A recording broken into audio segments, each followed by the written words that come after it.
Brought to you by 5paisa.com. Investing made easy and rewarding. Download the app now. नमस्कार, बिज तक देख रहे हैं आप और मैं हूं आपके साथ तन्वी सिन्हा। इस वक्त पूरी दुनिया पर महामंदी का खतरा मंडरा रहा है।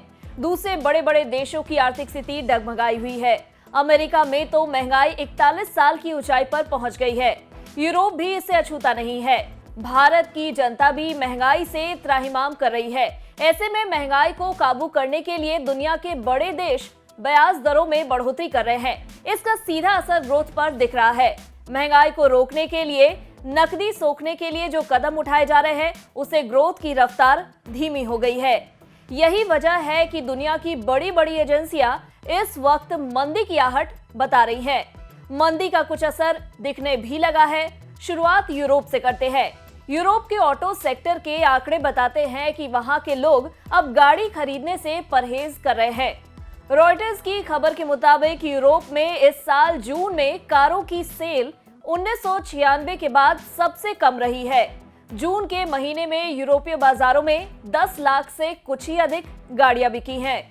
यूरोपीय ऑटोमोबाइल एसोसिएशन में शामिल कई कार कंपनियों का मानना है कि उनकी बिक्री में 50% तक की गिरावट आई है।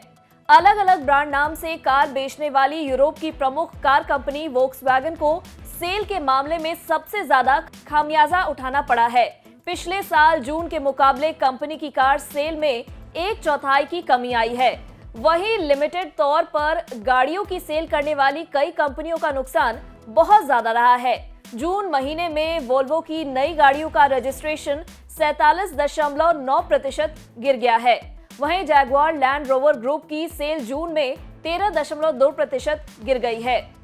तेजी से बढ़ती महंगाई, कार मैन्युफैक्चरिंग को पेश आ रही सप्लाई चेन की दिक्कतें, लंबा वेटिंग पीरियड, चिप की कमी से ऑटो सेल्स लगातार गिर रही है। पिछले 12 महीने से कारों की बिक्री में कमी देखी जा रही है। यूरोप के चारों बड़े बाजार स्पेन, इटली, जर्मनी और फ्रांस में कारों की बिक्री गिरी है।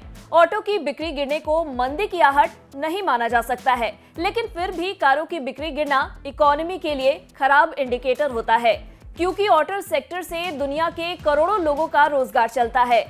अब बात अमेरिका की करते हैं। अमेरिका में भी हालात कुछ अच्छे नहीं हैं।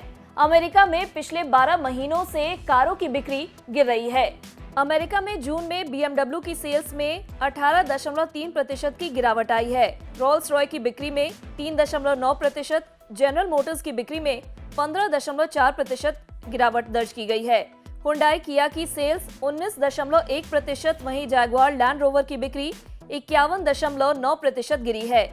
वहीं फोर्ड मोटर की बिक्री में 1.8% की बढ़ोतरी दर्ज की गई है। कुल मिलाकर अमेरिका में भी हालात कुछ अच्छे नहीं हैं। वैसे भी कोरोना काल से ही अमेरिका महा महंगाई से जूझ रहा है। वहां महंगाई 41 साल की ऊंचाई पर पहुंच गई है। जून में अमेरिका में रिटेल महंगाई 9.1% दर्ज की गई। महंगाई ने अमेरिका की ग्रोथ पर भी ब्रेक लगा दिया है। इसी को देखते हुए बैंक ऑफ अमेरिका ने अमेरिका में इसी साल की दूसरी छमाही में मंदी आने की भविष्यवाणी तक कर दी है।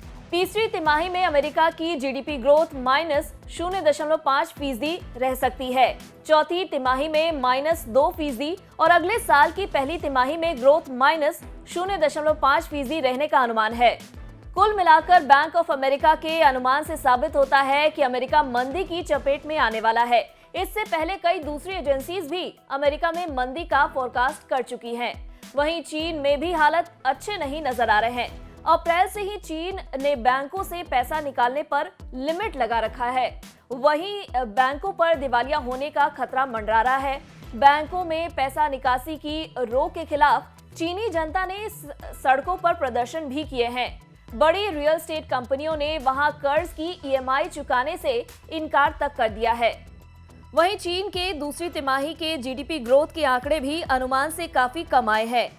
अप्रैल-जून तिमाही में चीन में जीडीपी ग्रोथ 0.4% रही, जबकि अनुमान 1% का था।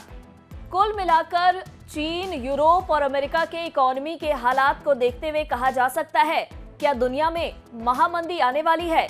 अगर आपको हमारे इस वीडियो में दी गई जानकारी पसंद आई हो तो इसे लाइक और शेयर जरूर करें। साथ ही हमारे चैनल बिज तक को सब्सक्राइब करना ना भूलें। धन्यवाद।